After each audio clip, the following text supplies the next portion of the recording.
सुनने वाली सभी सखी सहेलियों और हमारे सखाओं को दीपा माहेश्वरी और विधि जैन का नमस्कार। सखियों, देखिए बहुत सारी बातें ऐसी हो रही है ना कि नया क्या क्या चीज चल रहा है। तो हमारी जिंदगी में नया क्या है, विधि को और हम दोनों एक दूसरे को, और पहली बार हम नए आए हैं साथ में, हाँ, कार्यक्रम में साथ में। ये वैसे तो सभी जितने भी उद्घोषक हैं हम सब बाहर एक दूसरे को जानते हैं, लेकिन इस साल में ये जो नयापन हमें जाते जाते हुए जो ये नयापन दे के जा रहा है वो ये कि विधि और आज हम लोग आप सबके साथ हैं, एक बार फिर से साथ में आए हैं। और इस नएपन के साथ जाने के साथ दोनों चीजें अच्छी है ना। हाँ, कुछ छोड़ना भी है, कुछ पाना भी है, ख्वाहिशें भी हैं और त्याग भी है। बहुत खूबसूरत बात, बहुत खूबसूरत लम्हे के साथ हम चल रहे हैं। मतलब बड़े अच्छे डिलेमा में, बड़े अच्छे टाइमिंग में हम चल रहे हैं दीपा जी। तो दीपा जी आज नए की बात कर रही हो तो ऐसा करते हैं ना कि ऐसा लगता है कि हमारे जीवन में ना कुछ नया होना चाहिए, हर बार कुछ चेंजेस होने चाहिए। अगर हम ऐसा रखें कि काश हम बच्चे ही होते तो जिंदगी भर बच्चे रह के बूढ़े हो जाते और बोर हो जाते, तो हमें वैसा कुछ नहीं चाहिए। हर बार कुछ नया चेंज, नया बदलाव अच्छी बात होती है। बिल्कुल, और यही हम चाहते हैं अपने श्रोताओं से, अपनी सखियों से, सखाओं से कि आप में क्या वो नए बदलाव, थोड़े से भले छोटे से ही कोई बदलाव आए हों, जरूर बताइए कि क्या, जिसमें आपको जब आप आईने के सामने खड़े हो तो ऐसा लगे कि हाँ ये तो कुछ नया है, फिर वो चाहे छोटा सा हेयर कट ही क्यों ना हो। जी, मैं नई दर्पण वही वाले विषय में हमारे श्रोता हमें भेज सकते हैं कि उनने कितने बदलाव किए हैं आज तक अपने जीवन में। और वैसे भी अगर सखियों की बात करें तो उनके जीवन में तो कितने सारे बदलाव आ जाते हैं, और सखाओं की बात करें तो जिम्मेदारियां बढ़ाते बढ़ाते उनके जीवन के बदलाव भी बहुत सारे बदल जाते हैं, बहुत सारे हो जाते हैं। तो और सखाओं से एक चीज भी और पूछ सकते हैं हम कि क्या आपने घर में पत्नी श्री या महिला नहीं है कोई भी, तो आपको इमरजेंसी में न चाहते हुए भी चाय, एक कप प्याली चाय बनानी पड़ी? अगर ये भी है तो ये भी हमारे लिए छोटा सा बदलाव। दीपा जी आप गलत जा रही हैं। हमारे जो श्रोता है ना बहुत होशियार हैं, बहुत समझदार हैं, उनको सब कुछ आता है। सारे ऐसे नहीं, सर्वगुण संपन्न है। आप देखिए अभी बताएंगे कि उनको क्या क्या आता है। और इसके साथ साथ एक और बात है कि हम तो उनकी तारीफ कर रहे हैं और आप बुराई कर रही हैं। नहीं, बिल्कुल है ना, आपने कहा सारे ऐसे नहीं है, तो ऐसे निंदक को ना पास में रखना चाहिए, चैलेंज ले लेना चाहिए कि अगर नहीं आता है तो हम अभी बना के दिखा देते हैं। दीपा जी देखिए टाइम है हमारे पास, अगला एक पूरा घंटा है, पेशकश चाय की है। चाय बन जाए और हमें फटाफट मैसेज पे बता दीजिए कि देख लिए, बना दिए चाय। तो आज हम विषय रखेंगे निंदक नियरे राखिए या फिर दूर रखिए, दोनों बातें करेंगे। तो आज हम कहीं घूमने जा रहे हैं? बिल्कुल, घूमने भी जा रहे हैं। आज हम भारतीय विरासत स्थल की जो एक और इसी कड़ी में जो अब नई जगह है वो है कंचनजंगा राष्ट्रीय उद्यान, तो उसकी सैर करेंगे। बहुत खूबसूरत है। बिल्कुल बिल्कुल। और एक बात और, हमारे श्रोताओं को एक और आदत है, वो माओ की आदत होती ना, साड़ी के पल्लू के कोट में थोड़ा सा कुछ बांध के रख लेना। वैसे ही कई बातों को अपन बांध के रख लेते हैं। तो ऐसी बात आती है कि कुछ बातें और कुछ आदतें हमने पकड़ के रखी हैं जो शायद आपको और मुझे कहीं ना कहीं अटका रही हैं, भटका रही हैं। तो जा रहा है साल, जाने दो, टाटा बाय बाय, उसके साथ जाने दो आदतों को भी, और खुश रहो। बिल्कुल, बहुत अच्छी अच्छी बातें। देखिए विधि के साथ बहुत मजा आ रहा है, हमें तो बहुत मजा आ रहा है। और सखियों, कार्यक्रम में आगे आपको मजा आए इसके लिए आप सुनिए ये गीत के साथ सुनते सुनते हमें बताइएगा। सबसे क्योंकि आज बहुत सारे सवाल हम आपसे कर रहे हैं, सबसे पहला तो यही कि दर्पण जब आप देखते हैं तो आपको अपने अंदर क्या नया लगता है। वैसे तो संदेश आए हैं और भेजिएगा, तब तक सुनते हैं। दीपा जी, प्लास्टिक सर्जरी करा के नया चेहरा नहीं देखना। देखना तो वही है, देखना वही है, लेकिन इसमें क्या बदलाव दिख रहा है आपको, आपकी हैबिट्स में या कोई रूटीन में, वो अगर याद आता है तो तुरंत मैसेज दीजिए। तो सुनिए, गाने सुनवाए। बिल्कुल, चलिए।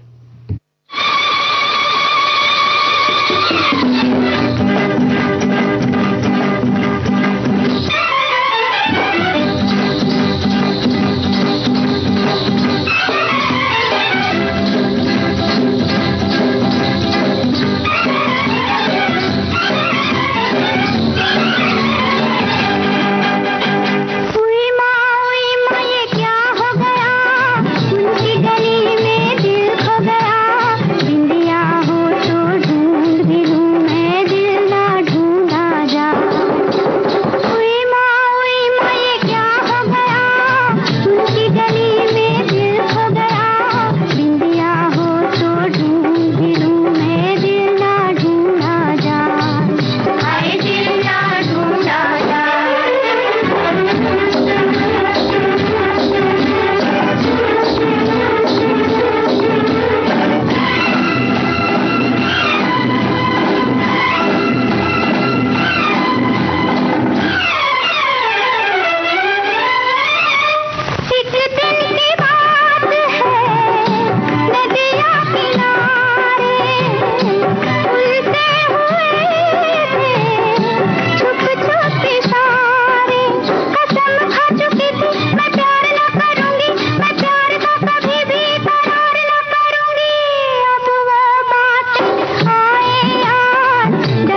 सच बात है दीपा जी।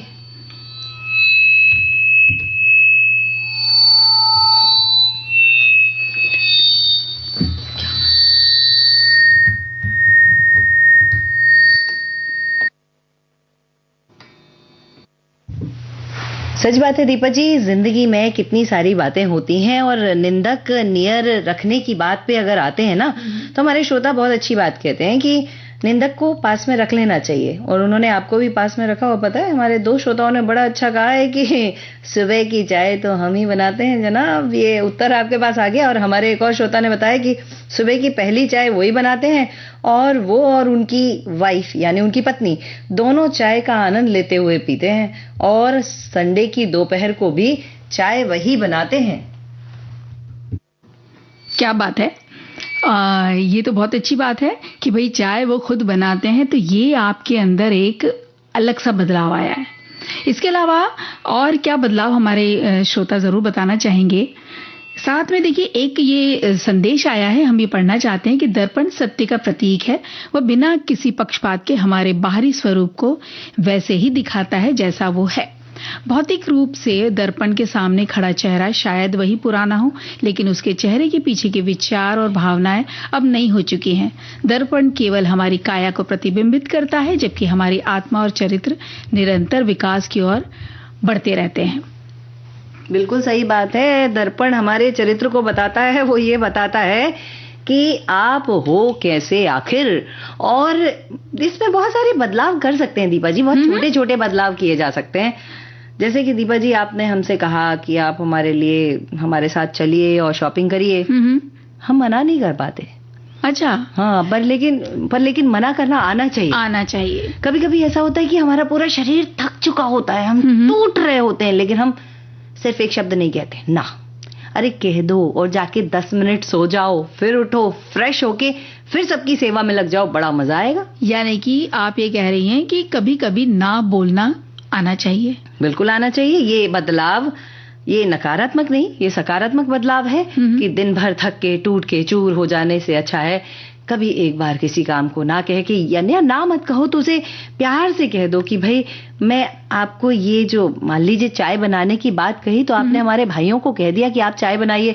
ऑफिस से आए हैं बेचारे, तुरंत चाय कैसे बनाएंगे, तो वो ये कह सकते हैं मेरी माँ, मेरी पत्नी मुझे 5 मिनट का समय दे दे, मैं 5 मिनट सांस ले लूं और फिर मैं चाय बना के देता हूँ। भाई बिल्कुल सही काम तो किया जा सकता है। ये किया जा सकता है। अच्छा, इसके अलावा जैसे आप ये बता रही है ना कि ना कहना आना चाहिए, वैसे हमें लगता है कि आपको एक एक्टिव सुनने की आदत यानी सक्रिय सुनने की भी आदत अगर हो तो भी बहुत अच्छा है। कि कई बात हम ध्यान से सुनते नहीं है और हाँ करते रहते हैं, लेकिन इससे आपके देखिए, जब अगर आप ध्यान से सुनेंगे ना तो आप समझेंगे कि सामने वाला कहना क्या चाह रहा है, और सुनेंगे तभी तो बोलना आएगा। छोटे बच्चे भी जो हम कहते हैं वही सुनते हैं और सुन के वही रिपीट करते हैं, इसलिए वो नया सीख पाते हैं। तो अगर हमें बोलना सीखना है तो हमें सुनना भी सीखना पड़ेगा। बिल्कुल। और इसके साथ एक चीज और है जो ये बहुत आदतें हम लोगों की होती हैं, क्या? फोन पर बैठे रहने की। कितना मजा आता है ना रील्स देखने में। ये क्या, ये बात हुई। ये तो बात देखिए, मजा भले ही आता हो विधि जी, लेकिन कुछ वक्त के लिए, दिन के कुछ ही देर, चाहे वो आधा घंटा ही क्यों ना हो, थोड़ी सी देर इससे दूर रहें, दूर होने की कोशिश तो करें। जब हम इससे दूर, मेरी बात सुन लीजिए। देखिए, आपने अभी आप कहा ना कि ना सुनना आना चाहिए, वैसे ही हमने अभी कहा कि सुनना भी आना चाहिए। तो आप सुन लीजिए ये बात कि भाई थोड़ी सी देर के लिए अगर आप जब फोन, टीवी, सारे जो इतने भी गैजेट्स हैं उनको बंद करके आप सामने कोई अच्छा सा नजारा हो, या घर में छोटा सा बच्चा उसके साथ खेल के देखिए, नीचे पार्क में जाके देखिए, बाहर घर के बाहर बगीचा होगा वहां चल के देखिए, या कोई पास का गार्डन जाइए, तो लोगों से बात कीजिए। उसके बाद आप लगेगा कि नहीं यार, ये फोन छोड़ो, हमें तो मिलना जुलना, हंसना, मौज मस्ती, ये सब बहुत अच्छी लगती। तो इसके लिए पूरी सोसाइटी को अपने मोबाइल का डिटॉक्स करना पड़ेगा, उतनी देर का उपवास करना पड़ेगा, ताकि सब साथ में नीचे आ सके, साथ में मिल सके। आपने एक और बात लिखी तो हमारे श्रोता को बुरा लग गया। बुरी लगी बात बता रही हूँ। क्या बता रहे हैं? 1000 मेहमानों का खाना मैं बगैर हेल्पर के बनाने की दमखम रखता हूँ। चाय 15 मिनट में, लौंग लाची अदरक आपकी सर्विस में टेबल पर आ जाएगी। है क्या बढ़िया नाम लिखे, दाल बाफला लड्डू कड़ी चावल बफेट। मजा आ गया साहब। राजस्थानी कच्छु जी, और आपका हुक्म है तो क्या बनाना है बताएं। वैसे हल्दी की सब्जी राजस्थान में बड़ी अच्छी बनती है। ये बात तो है, शायद वो भी बनाते होंगे हमारे श्रोता, तो इतना बुरा न लगाइए। देखिए आपने तो बता ही दिया और इस बहाने हमें पता तो चला कि आप 1000 लोगों का खाना बना सकते हैं, तो हम कभी जरूर आएंगे आपके यहाँ पर इसका आनंद लेने, है ना। एक बात और मैं बस जोड़ना चाहती हूँ। जोड़िए। हमेशा ना कृतज्ञता होनी चाहिए। दीपा जी, अगर मुझे जरूरत है, आपने मुझे एक गिलास पानी पिलाया है जी, तो वो मेरे लिए बहुत बड़ा उपकार है और उसके लिए मुझे जीवन भर आपका कृतज्ञ होना चाहिए। इस बात का मुझे ख्याल रखना चाहिए कि उसने मेरे वक्त पे मदद कर दी। बिल्कुल, आपने बात बहुत अच्छी की। इस पे थोड़ी सी और हम बात करना चाहते हैं, लेकिन एक छोटा सा अंतराल लेकर।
अंतराल के बाद हम आ गए वापस। और विधि जी, आप बात कह रही थी ग्रेटिट्यूड, यानी कि हमेशा धन्यवाद की जो भावना रहती है, दूसरों के प्रति कृतज्ञता की जो भावना रहती है, वो सच में हमें अंदर से इतना शांत, इतना मन में कुछ भी विचलित अगर होता है कभी, तो वो इतना शांत कर देता है हमारा मन।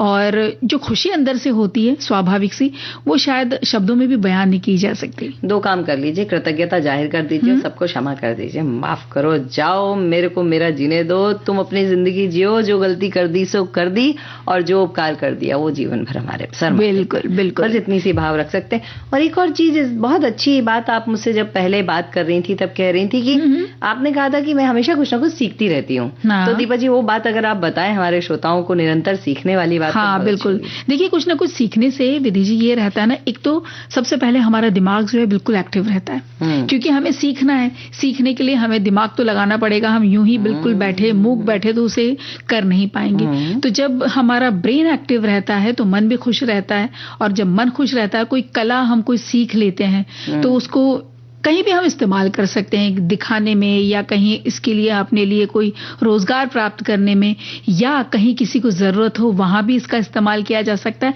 या कुछ और नहीं तो अपनी खुशी के लिए ही सही। जैसे कि नृत्य करना, अगर आप कहीं पे सीखना चाह रहे हैं, कई बार ऐसा लगता है अरे हम अब इतने उम्र के हो गए, कहाँ अच्छा लगेगा, क्या लगेगा, लेकिन नहीं, अगर आपके घर में कोई शादी ब्याह आ रही है और अगर आप किसी कोरियोग्राफर को बुला के सीखना भी चाहते हैं ना, तो जरूर सीखिए। आप देखिए उसके बाद जो खुशी का जो अंदर से जो भाव आएगा, उसकी वजह से जब आप दर्पण पे जाएंगे सामने, तो सच में लगेगा हाँ मैं नहीं हूं, ये दर्पण तो वही है। बिल्कुल सही बात है। और देखो, जब 90-92 वर्ष की दादी दौड़ में हिस्सा ले सकती हैं, जब एक 75 वर्ष की दादी एमए की परीक्षा दे सकती हैं, 10वीं की परीक्षा भी दे सकती हैं, तो हम क्यों नहीं बदल सकते।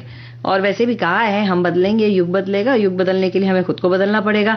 हमारे श्रोता बहुत अच्छी बात लिखते हैं कि नई दर्पण वही, नयापन तो हमेशा ही व्याप्त रहता है, उसको महसूस करते रहने की बात है। हम जीवन में यही चूक जाते हैं, लेकिन दर्पण कभी झूठ नहीं बोलता, हमें इस तथ्य को स्वीकारना चाहिए। बिल्कुल सही बात है।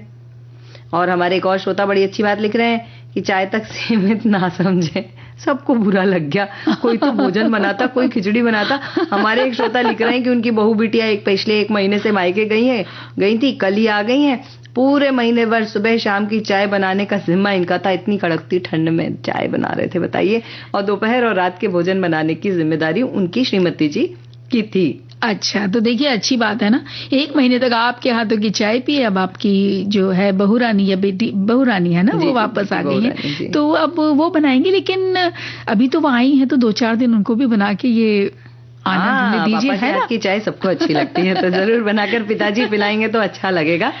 और बहुत सारी अच्छी अच्छी बातें हैं कि हम अपने जीवन में, देखिए मैं बहुत गंभीरता के साथ एक बात कहना चाहती हूँ कि बदलाव तो बहुत सारे होते हैं। मैं पहले एक छोटी बच्ची बन के इस सृष्टि पर आई थी, फिर मैं बहन बनी, फिर मैं बढ़ते बढ़ते मैं किसी की दोस्त बनी, फिर मेरा ब्याह हुआ, फिर विवाह के बाद में फिर मैं माँ बनी, माँ के बाद में और ढेर सारे रिश्ते, और पता नहीं दादी नानी के कहाँ तक पहुंचना है। बदलाव तो हर रोज हो रहा था, स्वीकार नहीं कर रहे थे। स्वीकार करते जाओ और उस बदलाव के साथ बहते जाओ, बड़ा आनंद आएगा। बिल्कुल, एक गीत सुनेंगे।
विधि जी, बड़े प्यारे प्यारे संदेश आए हैं, हमारे श्रोताओं ने लिख भेजे। एक आया है कि दर्पण झूठ ना बोले, पहले मेरे बाल शशि कपूर जी की स्टाइल की तरह बाल बड़े लंबे हुआ करते थे, लेकिन सखी सहेली की सखी यानी मेरी धर्म पत्नी की जिद पर अभी हेयर कट करवा लिए हैं और इतने छोटे हो गए हैं जैसे फौजी कट। लेकिन फौजी कट तो अच्छा लगता है। हाँ, अब और हैंडसम लग रहे होगे भाई साहब। हाँ, कोई टेंशन मत लीजिए आप। यहाँ पे हमारे पास वो चित्र या फोटो देखने की सुविधा नहीं है, लेकिन हम जरूर देखते हैं और आपकी पत्नी श्री के साथ हैं हम, तो आप अच्छे लग रहे हैं। एक बहुत प्यारा संदेश आया है कि सवेरे की चाय मैं बनाता हूँ, मेरे हाथ से बनी हुई चाय वगैरह जो होती है उससे हमारी सुबह फ्रेश नहीं लगती है। दूसरी बात यह है कि जब मैं बहुत गुस्से वाला था पहले, लेकिन अब मुझ में इतना बदलाव आ गया है कि पहचानने वालों को ताज्जुब होता है। क्या बात। देखिए, ये बदलाव बहुत सकारात्मक है आपके जीवन में, क्योंकि आप तनाव नहीं लेंगे, आपको बीमारियां नहीं होंगी, आप परेशान नहीं होंगे और सुखमय जीवन आपका भी होगा, आपके अपनों का, इवन रिश्तेदारों का, पहचान वालों का, सबका होगा। बिल्कुल। और ये सकारात्मक छोटे छोटे से बदलाव हमारे जिंदगी में बदलाव होते हैं, छोटे हमें करना पड़ते हैं जो, लेकिन हमारी जिंदगी और हमारे आसपास के लोगों की जिंदगी में बहुत बड़े बड़े चेंजेस लेकर आते हैं। और अगर परिवार के सबके सदस्यों के चेहरे पर अगर खुशी है तो इससे बढ़कर और बड़ी बात क्या हो सकती है? तो अब दर्पण ले लिया, बहुत सारा बदलाव हो गया, हमारे वो एक सखा का गुस्सा भी कम हो गया, दूसरे सखा हैंडसम लगने लगे बाल कटा के। जब इतना कुछ हो रहा है तो अब ऐसा बनता है कि जब हर कोई बहुत अच्छा हो चुका है तो कहीं घूमने जाना चाहिए। बिल्कुल जाना चाहिए भाई, ये बदले बदले रूप को लेके कहीं तो घूमना चाहिए। हाँ, बाकी लोग भी देखें। तो चलते हैं कंचनजंगा राष्ट्रीय उद्यान, है ना? ये देश के 44 यूनेस्को विश्व धरोहर स्थल में से एक बन चुका है। बहुत बढ़िया बात है। और इन जितने ये जो 40 से ऊपर ये विश्व धरोहर है ना, इनमें से 32 है सांस्कृतिक, 7 प्राकृतिक स्थल हैं और एक है मिश्रित। अब सिक्किम में जो स्थित कंचनजंगा राष्ट्रीय उद्यान है, ये मिश्रित प्रकार का है। विधि जी, आप और हमारे सभी श्रोता सोच रहे होंगे कि ये मिश्रित यूनेस्को विश्व धरोहर स्थल क्यों है? तो जब किसी स्थल को मिश्रित स्थल तब माना जाता है जब प्राकृतिक और सांस्कृतिक वो दोनों महत्व का हो। तो ये जो कंचनजंगा राष्ट्रीय उद्यान है, ये दोनों बातों को पूरा करता है। बिल्कुल, प्राकृतिक बात तो बिल्कुल है, क्योंकि कंचनजंगा राष्ट्रीय उद्यान है और इसी उद्यान में है कंचनजंगा पर्वतीय चोटी। ये विश्व की तीसरी सबसे ऊंची चोटी है। यहाँ पर कई पर्वतारोही आते हैं और चढ़ते हैं, और सिक्किम की संस्कृति तो अपने आप में अद्भुत है। स्वाद, भोजन, सब कुछ बहुत बढ़िया है। तो ऐसे ही इसमें लिखा है कि दुनिया भर में किसी भी संरक्षित क्षेत्र की सबसे विस्तृत ऊंचाई वाली श्रेणियों में से एक है ये उद्यान। और इस उद्यान का अपना नाम कंचनजंगा पर्वत से ही मिलता है। 8,586 मीटर यानी 28,000 फीट ऊंची है और विश्व की तीसरी सबसे ऊंची चोटी है, शिखर है। इस उद्यान का कुल क्षेत्रफल 1784 वर्ग मीटर का है और असाधारण एकदम खड़ी पहाड़ियों की सीमा है। और इसमें तराई, खड़ी घाटियां और दुनिया की सबसे ऊंची तीसरी ऊंची चोटी माउंट कंचनजंगा सहित शानदार बर्फ से ढके पहाड़ों की एक अनूठी विविधता शामिल है। और सोचो, जब सीधे पहाड़ हैं और बर्फ ढकी है, कितना मजा आ रहा होगा।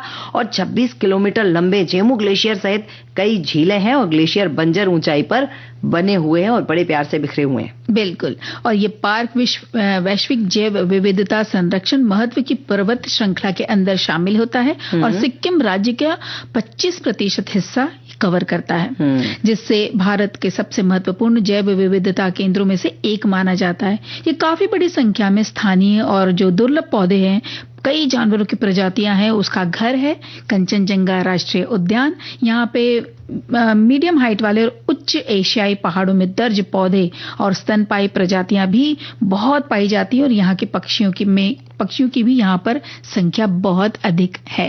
और सिक्किम के 25% भूभाग में फैला है, जैसा आपने बताया है।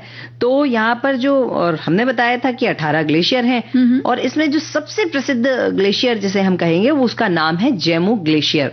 और इस पार्क के भीतर हमने बताया कि 73 झीलें हैं, बहुत शांत झीलें हैं जो कि लगभग 18 हैं। इसके साथ जो हम संस्कृति की बात कर रहे थे, वहां पर पवित्र मठ हैं और मठों में से एक है श्रद्धेय थोलुंग मठ। कंचनजंगा राष्ट्रीय उद्यान के भीतर ही स्थित है, इसलिए सांस्कृतिक विरासत भी लेकर आता है। बिल्कुल। और ये उद्यान में बहुत सारे अलग अलग प्रकार के पौधे हैं, जिसमें स्थानीय और दुर्लभ प्रजातियां शामिल हैं और सब ट्रॉपिकल जंगल से लेकर उच्च ऊंचाई वाले अल्पाइन घास के मैदानों तक अलग अलग ऊंचाई पर फैला हुआ है, जिसकी वजह से यहाँ वनस्पति की समृद्ध विविधता देखने को मिलती है। पार्क के निचले हिस्से में हरे भरे जंगल हैं, जिसमें ओक, मेपल, चेस्टनट जैसे चौड़े पत्ते वाले वृक्षों की प्रधानता है। और जैसे जैसे हम ऊपर बढ़ते हैं ना, तो जंगल में चीड़, देवदार, जूनिपर ऐसे शंकुधारी वृक्ष भी देखने को मिलते हैं। वृक्ष रेखा जैसे ही खत्म होती है तो ऊपर जब जाते हैं ना, तो अल्पाइन घास के मैदान हैं, जहाँ पे रोडोड्रेडॉन,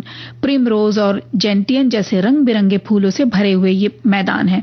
और ये पार्क ऑर्किड की विविधता के लिए माना जाता है। यहाँ 400 से अधिक प्रजातियां इस ऑर्किड की हैं और कई वनस्पति प्रजातियां भी यहाँ पर हैं जिनके औषधीय गुण हैं। औषधीय तो होंगे ही, क्योंकि भारत के प्रत्येक पहाड़ पर जड़ी बूटियां मिलती हैं। बिल्कुल। और वो जड़ी बूटियां यहाँ पर भी हैं। उसके साथ ही ये जड़ी बूटियां जहाँ पर हैं, तो उन्हें बनाने के लिए, संभालने के लिए पशु प्रजातियां भी बहुत सारी हैं। तो स्तनपायी प्रजातियां पाई जाती हैं। हिम तेंदुआ है यहाँ का मुख्य आकर्षण है। तेंदुआ और बादलदार तेंदुआ जैसे बड़ी बिल्लियां कह सकते हैं, जिन्हें बड़ी खूबसूरत लगती होंगी, बड़ी खूंखार होंगी, लेकिन वो भी यहाँ पाई जाती हैं। लाल पांडा है, हिमालयी काला भालू है, तिब्बती भेड़िया है, सुनहरी बिल्लियां हैं, कितनी सारी चीजें हैं और पक्षी भी हैं यहाँ पर बहुत सारे। बिल्कुल, पक्षी प्रेमियों के लिए तो विधि जी ये बिल्कुल स्वर्ग की जैसा है। यहाँ 300 से ज्यादा पक्षी प्रजातियां दर्ज की गई हैं और कुछ जिनके नाम हैं हिमालयन मोनाल, ब्लड फेजेंट और सटायर ट्रेपोपैन शामिल है। और इस पार्क में हिमालयन पीट वाइपर और कॉमन छिपकली जैसे सरीसृप भी आप देख सकते हैं। इतनी सुंदर सुंदर तितलियां भी दिखाई देती है ना यहाँ पर। नदियां हैं, झील है, नदी झील है तो फिर मछलियां भी होंगी, वो भी रंग बिरंगी। और कंचनजंगा राष्ट्रीय उद्यान दर्शाता है कि सिक्किम वासियों का हृदय आध्यात्मिक है। वो आध्यात्मिकता वहां मठ के माध्यम से दिखती ही है। और यहाँ पर संरक्षक देवता जोंग कंचनजंगा के पर्वत पर निवास करते हैं। एक स्थायी लेपचा समुदाय बस्ती है जिसका नाम जोंग है। समुदाय की कई लोक कथाएं हैं, गीत, कविता, भजन कहते हैं और पर्वत ही उनका बड़ा भाई है ऐसा वो मानते हैं। इसलिए पहाड़ी लोग अपने आप को बड़ा सुकून से जीने वाला मानते हैं। बिल्कुल, और एक सुंदर सा गीत सुनेंगे हम, लेकिन उसके पहले लेते हैं एक छोटा सा।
अंतराल के बाद हम पुनः आ गए हैं कार्यक्रम सखी सहेली में। तो देखिए दीपा जी, बहुत अच्छी बात हमारे श्रोता ने लिखी है और उसमें से मैं छोटी छोटी बात बता दे रही हूँ। उनका बहुत अच्छा कहना है कि यहाँ पर 5 चोटियां हैं जिन्हें बर्फ के 5 खजानों के रूप में जाना जाता है और ये स्थान यहाँ के लोगों के लिए बहुत पवित्र स्थान है।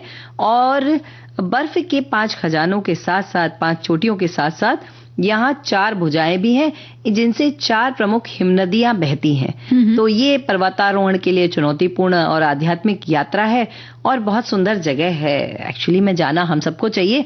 और हमारे एक और श्रोता लिख रहे हैं कि कमेंट पढ़ तो रहे हैं, लिखते लिखते ठंड में हाथ ठंडे हो रहे हैं। तो मैं आपको बता दूं कि इन पर्वतों पर रहने वाले लोग बहुत सुंदरता से जीवन जी रहे हैं और वहां पर हमारे सैनिक भी खड़े हैं हमारी रक्षा के लिए। और उसके साथ में वहां बहुत अधिक ठंड पड़ रही है, लेकिन उस ठंड के साथ जो बर्फीली वादियां हैं, जो खूबसूरती है, जो पहाड़ों पर सूर्य की किरण आके उसे सोने जैसा बना रही होगी, उसका क्या कहना है।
यहाँ अपनी हो शादी, लगता है जैसे यहाँ अपनी हो शादी।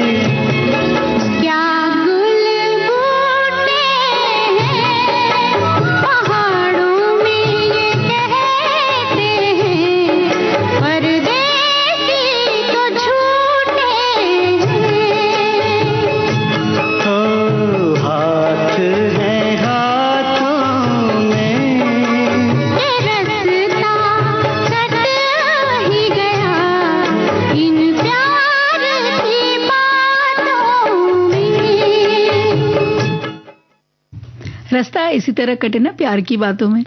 और प्यार की बातों में हमारे श्रोता बहुत अच्छा लिखते हैं, और मैं हर बार कहती हूँ कि इनके जैसा ज्ञान हमारे पास होता तो शायद बहुत अच्छी बात होती है, और कितना अच्छा ज्ञान देते हैं। उन्होंने एक ने हमारे लिखा है कि कंचनजंगा नाम तिब्बती मूल के 4 शब्दों से लिया गया है, कांग चैन जो न्यांग या यांग चैन जो नगा, यानी इसका सिक्किम में अर्थ है महान बर्फ के 5 खजाने। और यह पर्वत स्थानीय निवासियों की पौराणिक कथाओं और धार्मिक अनुष्ठानों में से एक महत्वपूर्ण बात रखता है। ढलानों में चरवाहे हैं, व्यापारी सर्दियों में से पहले से ही परिचित रहे हैं इस जगह से, और छोटा मोटा सर्वेक्षण किया गया है। और इसे कुंभकर्ण का लंगूर भी कहा जाता है नेपाल में।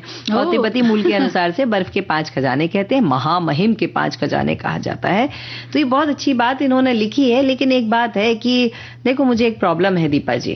क्या लोग पहाड़ों पे जाते हैं और खूब कचरा फेंक के आते हैं, जाने उनको ऐसा लगता है पता नहीं लोग इतने होशियार क्यों हो जाते हैं, समझते नहीं है बात को। कोई भी इतना गंदगी मचा मचा के आ जाते हैं। और एक बात और मैं बताऊं, वहां जाते हैं तो अपनी मर्जी कहीं करते रहते हैं, जो खाना है वो खाते रहते हैं, वहां के लोगों का ख्याल नहीं रखते। विधि जी, आप ये बात, इतनी निंदा, इतना आपके मन में इतनी सारी बुराइयां कहाँ से, ये मतलब जो वहां की जगहों की जो वो चीज जिसको कि हमें यूं तो अवॉइड नहीं करना चाहिए, लेकिन इतनी सारी बातें कहाँ से याद आ रही हैं? अरे याद इसलिए आ रही हैं क्योंकि लोग ऐसा करते हैं। अब आपकी भी तो बात बताओ। आप इतनी अच्छी लग रही हो, इतना अच्छा भी लगना चाहिए था क्या आपको? ये बात तो बिल्कुल है। देखिए, तो अच्छे से अच्छे पॉजिटिव वे में भी बोला जा सकता था। पर निंदक नहीं है राखी डियर। जितना पास रखेंगे निंदक, उतनी अच्छी बातें आपको बता देगा और आपके जीवन के लिए अच्छा करेगा। तो निंदा करने की बात पे हम चर्चा कर रहे हैं दीपा जी आज। तो निंदा 2 तरह की होती है मेरे हिसाब से। अगर हम छोटे बच्चों की लें तो मैं अगर अपने बचपन की याद करूं, हमारे यहाँ कहा जाता था गुरुजी मारे धम्म धम्म विद्या आवे छम छम। सबसे बड़े निंदक तो हमारे गुरुजी ही हमारे थे। आचार्य जी जो थे या शिक्षक गण जो थे वो हमारे निंदक थे। पर आज के जमाने में वही शिक्षकों को हम हाथ नहीं लगाने देते, क्योंकि कई बार वो अपना फ्रस्ट्रेशन भी बच्चों पे निकाल देते हैं। तो निंदक को पास में रखना भी है और दूर भी रखना है। बहुत अच्छा विषय आज हम लेकर आए हैं, और इस पे बहुत सारी बातें तो हमारे सभी श्रोताओं ने लिखी है, हम उनके साथ साझा भी करेंगे। एक जो कविता, एक जो दोहा जो प्रसिद्ध है और सभी को आता है, वो ये कि भाई निंदक नियरे राखिए आंगन कुटी छवाए, बिन पानी बिन साबना निर्मल करे सुभाए। तो बहुत सारे लोग हमारे कह भी रहे हैं कि भाई उन्हें पास में रखने से हमारे स्वभाव में जो पानी और साबुन कुछ भी नहीं लगता, उसके अलावा सब अच्छा हो जाता है। बिल्कुल सही बात है। और दूसरी तरफ जो बात अभी आप कह रही थी कि भाई मनोवैज्ञानिक, जो आधुनिक मनोविज्ञान है ना, वो कहता है कि भाई मानसिक शांति अगर आप चाहते हैं तो आप ये नकारात्मकता से दूर रहिए, जो लोग आपकी निंदा करते हैं उनसे दूर रहिए। तो दोनों तरह की बातें हैं। नहीं दीपा जी, बात ऐसी है, मुझे ऐसा लगता है कि एक इंसान खुद का सबसे बड़ा निंदक होता है। एक व्यक्ति को पता होता है कि मेरे शरीर में क्या गड़बड़ियां चल रही हैं, और उसे ये भी पता होता है कि मेंटली मेरे अंदर क्या गड़बड़ियां चल रही हैं। अगर एक इंसान खुद से सच बोलना जानता है तो उससे बड़ा निंदक उसके अपने लिए कोई और हो ही नहीं सकता। तो ये जो निंदक है, उस निंदक को तो अपने पास जरूर रखिए। जो आपने दर्पण वाली बात हमने शुरुआत में कही, तो कभी कभी दिन में एक बार दर्पण के सामने खड़े होकर खुद से पूछिए कि बॉस, हम में क्या कमी है और हम में क्या अच्छाई है। दोनों चीजें खुद से पूछिए। खुद से बड़ा निंदक और कौन हो सकता है? बिल्कुल सही बात है। ये खुद हम स्वयं का आकलन जितना हम अच्छे से कर सकते हैं, जितने बेहतरी से कर सकते हैं, वो कोई और नहीं कर सकता। और हमारा मन जानता है हमारे अंदर क्या अच्छाई है और क्या बुराई है। सब जानता है। बिल्कुल। तो ये इसका मतलब आप क्या ये कहना चाह रहे हैं कि जो हमारी बुराई करता है या जो अपने पास हमें रखना ही चाहिए, क्योंकि वो जैसी दोहे में है ना कि बिन पानी और बिन साबुन के हमारी कमियां बताकर हमारे स्वभाव को साफ कर देता है। देखिए दीपा जी, दो चीजें होती हैं। एक तो आपके पास तराजू होना चाहिए, उस तराजू में आप तौल कर तो देखिए कि वो व्यक्ति सच में आपकी समस्याओं का निदान करना चाहता है, आपके भले के लिए कहना चाहता है, या वो अब आप जैसे अगर इस कक्ष में आए थे और आते से ही मैं आपसे बोल देती, अरे दीपा जी आप कैसी दिख रही हैं, आप ऐसे क्यों आई हैं, आपने ऐसा क्यों किया है, तो आपका मनोबल गिर जाता। और मैं आपका बुरा चाहती तो मैं मनोबल गिरा सकती थी, और मैं ही चाहती तो आपका मनोबल बढ़ा भी सकती थी। और अगर कोई बात बुरी लगेगी तो अकेले में ले जाके धीरे से आप मुझसे कह सकती है, मैं आपसे कह सकती हूँ, ढिंढोरा नहीं पीटेंगे हम। तो ये अच्छा निंदक है, ये ऐसे निंदक को आप रखिए, ऐसा बिल्कुल रखना चाहिए। और कभी कभी ऐसा होता है ना कि मन, जैसे जो हमारा शुभ चिंतक होता है, वो चाहे आपसे कैसी भी बात कर ले, जब हमें पता होता है कि ये हमारे शुभकामनाएं लिए हुए बोल रहा है, तो उसकी बातें हमें कभी बुरी नहीं लगती, बिल्कुल सही बात है। तो एक संदेश हम यहाँ पे सुनाते हैं अपने साथियों को, तब तक हमें और बताएं कि आप इस बारे में क्या सोचते हैं। निंदक को अपने पास रखना चाहिए या दूर रखना चाहिए? आपने अपनी जिंदगी में क्या किया? क्या कभी किसी की निंदा की या किसी को कुछ ऐसी बात बताई कि उसके बेहतरी के लिए हो, है ना? छोटा सा बहुत मजा आती बुराई करने में, ऐसी बात है। चलिए आपसे भी जानेंगे और अपने श्रोताओं से भी जानेंगे, लेकिन सुनते हैं एक संदेश।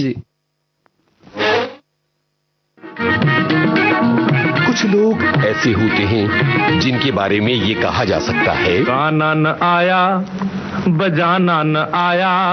पर कुछ लोग ऐसे होते हैं जो अपने सुरों को साधने की कोशिश करते रहते हैं।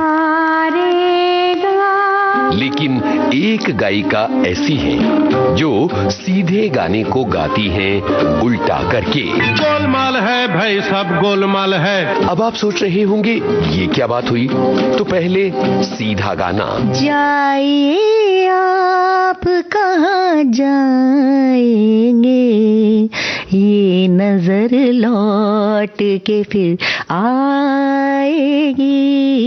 और अब उल्टा गाना। ये जाबा आके जा, ये रजन टलो के रफीगी। किसी भी गाने को उल्टा गाकर देश और दुनिया में नाम कमा चुकी गायिका मधु लखोटिया। उन्होंने मेरी एंट्री वहां भेजी और तुरंत लिम्का बुक में उन्होंने मेरी एंट्री रजिस्टर कर ली। आज के मेहमान 7 जनवरी शाम 4 बजे सिर्फ विविध भारती पर।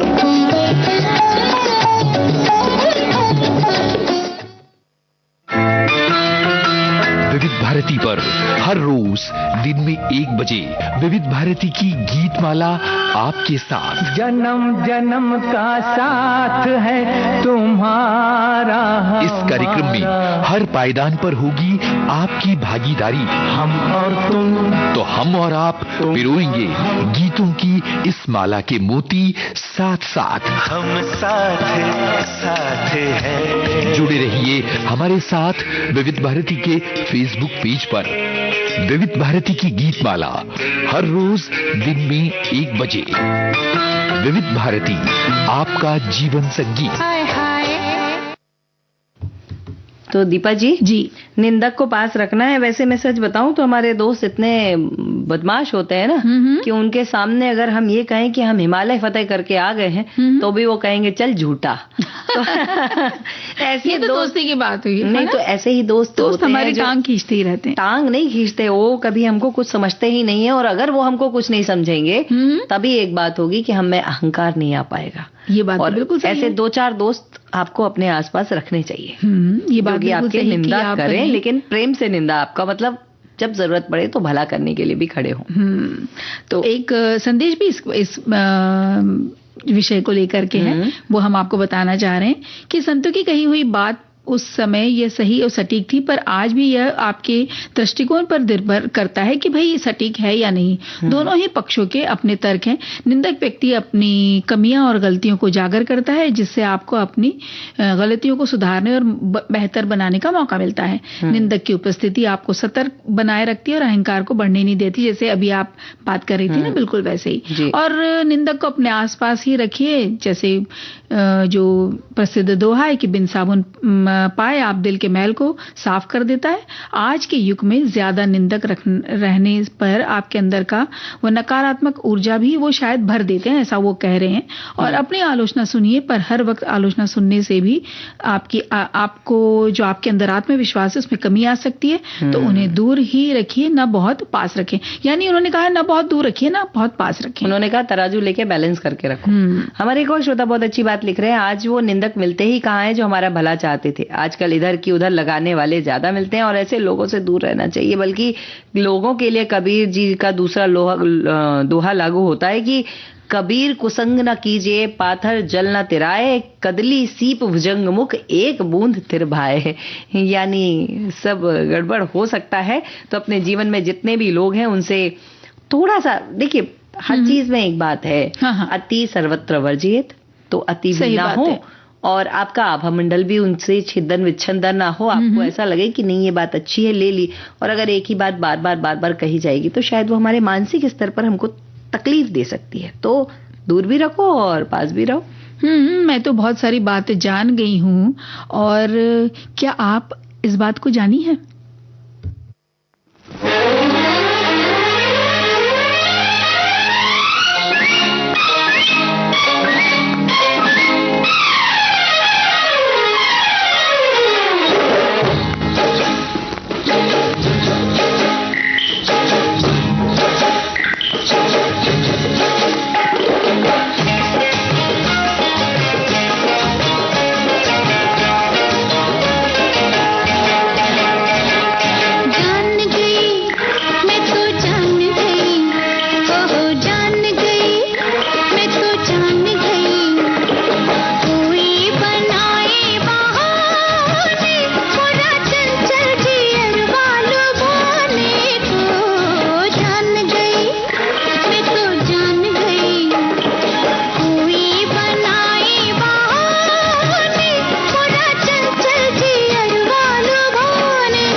तो दीपा जी, बातें तो हम सारी जान गए, लेकिन एक बात है, निंदक की जब बात चल रही है तो माता पिता अपने बच्चों को उन्नत करने के लिए उनकी निंदा करते हैं, तो इस बात का बच्चों को ख्याल रखना चाहिए। अभी एक किस्सा हमारे एक श्रोता ने साझा किया, पढ़ने में आया कि एक बेटी को मना किया जा रहा था कि भाई मोबाइल का उपयोग मत करो। वो गुस्सा होकर घर छोड़ के चले गए, काफी देर बाद मिले, बड़ी परेशानियां हुई। बच्चे अगर माता पिता की बात नहीं मानेंगे और वो जो कह रहे हैं वो नहीं सुनेंगे तो उनको तकलीफ होनी ही है, क्योंकि बचपन में जो आपको गढ़ा जा रहा है ना, जो मटका बनाया जा रहा है, जो माटी से आपको सजाया जा रहा है, वो आपके माता पिता वही है ना, गुरु कुम्हार घटकुंभ है, गड़गड़ मारे चोट, अंतर हाथ सहार दे बाहर मारे चोट।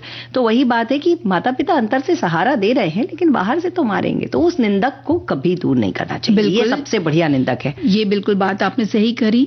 और जैसे हम बात कर रहे थे कि आज बातें हल्की फुल्की में जाता हुआ साल और पकड़ी हुई आदतें आपने क्या पकड़ रखी है, तो कुछ हमारे श्रोताओं को के संदेश आए हैं। ये कहते हैं ये दोनों ही जीवन के बदलाव और निरंतरता का प्रतीक है। साल के अंतिम इस पड़ाव पर हमारी पुरानी अच्छी या बुरी आदतों का मूल्यांकन करते हुए नए साल में नई शुरुआत के लिए संकल्प करते हैं या लेते हैं। बुरी आदतें छोड़कर अच्छी आदतें डालने का सफल प्रयास करते हैं, जैसे अपने खुद के लिए, परिवार की भलाई के लिए और आने वाले साल के लिए सुख शांति और स्थिरता बना रहे, क्योंकि आने वाला पल जाने वाला है। हो सके तो उसमें जिंदगी बिता दो पल जो ये जाने वाला है। बहुत सही बात है। जैसे जैसे कैलेंडर के पन्ने बदलते हैं, आखिरी तारीखों की ओर बढ़ते हैं, हवा में एक हलचल होने लगती है और नया साल मुबारक लोग कहते हैं।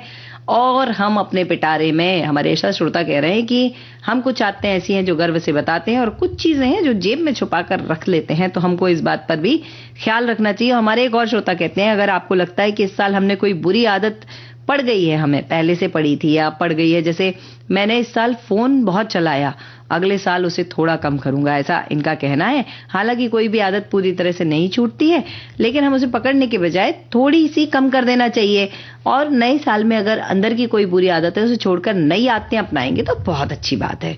तो ऐसे ही हमारे श्रोता बहुत सारी बातें बता रहे हैं और ये बात भी बिल्कुल सही है ना।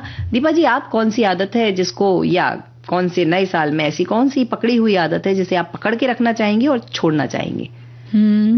मैं पकड़ के रखना चाहूंगी कि जो कला जो मैं सीखना चाह रही हूँ और जो सीख रही हूँ वो मेरी बनी रहे और इसको सीखते रहें, क्योंकि नृत्य करना मुझे पसंद है। क्या बात और उसके लिए क्लासिकल जो सीखना की कोशिश कर रही हूँ वो मेरी बनी रहे। और जो एक रेगुलरिटी होनी चाहिए ना, वो कभी कभी छूट जाती है मुझसे, जो किसी भी काम में, चाहे वो ये हमारे डांस की प्रैक्टिस की ही कोई बात क्यों ना हो, रियाज की जो बात हो, तो ये इसमें जो एक हमें निरंतरता रखनी चाहिए वो कभी कभी छूट जाती है। तो इसे पकड़ के रखना चाहती हूँ, इसे मैं छोड़ना नहीं चाहती। और कौन सी आदत है जो छोड़ना चाहती हैं? जरा सबको पता पड़ना चाहिए। सीक्रेट्स मेरे सीक्रेट आप सारी खुलेंगे, आप अपनी बताइए। जरूर, मैं मेरे बारे में भी जरूर बताऊंगी, लेकिन हमारे एक श्रोता ने बहुत अच्छी बात लिखी है कि अदरक इलायची वाली चाय की आदत नहीं छूटने वाली है, रिलैक्स होने के लिए जरूरत है, इसलिए मैं इसे नहीं छोड़ूंगा। किसी व्यसन और सुपारी में की आदत मुझ में है नहीं। और एक और आदत वो नहीं छोड़ने वाले, तो चाय नहीं छोड़ेंगे भाई। चाय तो कौन छोड़ता है? नहीं, हमने छोड़ी हुई है, हम नहीं पीते हैं चाय भाई। और तो आज कोशिश करते हैं विधि को चाय पिलाएंगे अपने कार्यक्रम के बाद। विविध भारती मुंबई के फेसबुक में कमेंट लिखने की आदत वो नहीं छोड़ेंगे। हम तो नहीं चाहते ये आदत कभी छूटे, है ना, ये आदत सबकी बनी रहे। आप हमारे साथ जरूर बने रहिए। और आपने हमारी आदतों के बारे में पूछा, तो हम एक बात तो जरूर मानते हैं कि हम अपने जीवन में बड़े बनने की आदत नहीं छोड़ेंगे।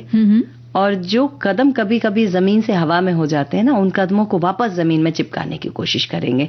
प्रयास करेंगे कि कद आसमान में रहे और कदम जमीन पर रहे। ये प्रयास आपने मुझसे पूछा, तो ये प्रयास मैं हमेशा करते रहूंगी। क्या बात है। तो एक गीत बनता है यहाँ। बिल्कुल दीपा जी।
दीपा जी, आज हमने बहुत अच्छी बात करी कि हमें नए काम को क्या पकड़ना है और पुराने काम को क्या छोड़ना है। इसके साथ हमारे श्रोता ने एक बहुत अच्छी बात, जो हम निंदा की बात कर रहे थे उसके लिए लिखी, जो रहीम उत्तम प्रकृति का करी सकत कुसंग, चंदन विष व्यापे नहीं लिपटे रहत भुजंग। यानी अगर कोई उत्तम प्रकृति का व्यक्ति है तो अगर वो जैसे चंदन के पेड़ पे सांप लिपटे रहते हैं ना, तो चंदन के पेड़ को कोई इफेक्ट पड़ता नहीं, बिकॉज उसकी खुशबू के कारण वहां पे सांप आते हैं। तो बोले कुछ फर्क नहीं पड़ता है। उनकी बहुत अच्छी बात उन्होंने कही है कि आप अपने अंदर सकारात्मकता बनाए रहें। बिल्कुल। और हमारी एक और श्रोता लिखते हैं कि मैं तो किसी की भी निंदा ना सुनती हूँ, ना मैं करती हूँ, ना कुछ करती हूँ। ये भी बहुत अच्छी आदत है। देखिए ना, जब आप न करते हैं ना तो सुनते हैं, तो वो जब समभाव में रहते हैं, तो जो इसके पहले जो आपने संदेश पढ़ा कि आपके अंदर जब वो सकारात्मकता बढ़ती रहती है। जी बिल्कुल। क्योंकि आपको फर्क नहीं पड़ता है आपके बारे में कोई क्या बोल रहा है, कोई क्या अच्छा बोल रहा है या बुरा बोल रहा है। तो देखिए क्या होता है, जब आप अंदर से पॉजिटिव रहते हैं, सकारात्मक रहते हैं, तो हमारे अंदर की वो तरंगे, वो वाइब्रेशन सामने वाले तक पहुंचती ही है। और अगर वो थोड़ा सा आपके लिए नकारात्मक हो रहा है, थोड़ा नेगेटिव उसके भाव भी आ रहे हैं, तो कहीं ना कहीं वो धीरे धीरे बदल जाते हैं। क्योंकि आपके अंदर और आपके ऑरा में जो पॉजिटिव एनर्जी है वो सामने वाले को भी आपके जैसा बना देता है। तो दीपा जी देखिए, जो आपके मुंह पे कहते हैं सो भला, जो पीठ पीछे अगर आपसे किसी और के बारे में कहे तो वो सबसे बुरा, क्योंकि आपकी भी जाके किसी और से कहेगा। हमारे एक श्रोता लिखते हैं, आलोचना अपनाएं और उससे संरचना करें। बहुत बढ़िया बात उन्होंने कही है। आज हमने अपने आप को बदला, आज हमने अपने अंतस को बदलने के लिए निंदा को भी बदला, आज हमने अपने आप में नई आदतें लेकर आए और हम नई जगह घूमकर भी आए। तो नव वर्ष की हमारे श्रोताओं को हमारी ओर से तो शुभकामनाएं देनी बनती हैं, तो हम शुभकामनाएं देते हैं। अंग्रेजी नव वर्ष की आपको बहुत सारी शुभकामनाएं। बिल्कुल। और वक्त हो चला है, विधि देखिए घड़ी कह रही है कि आज तो हमें लेना होगा विदा, इस वादे के साथ कि हम कल फिर मिलेंगे दो नई सखियों के साथ। बिल्कुल सही बात है। तो आज्ञा दीजिए कार्यक्रम सखी सहेली से विधि जैन और दीपा माहेश्वरी को दोनों की ओर से नमस्कार।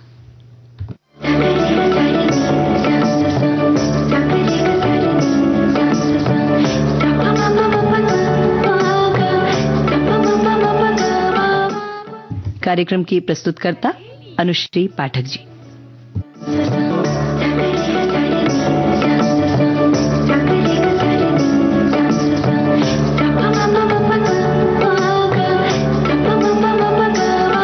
सखी सहेली।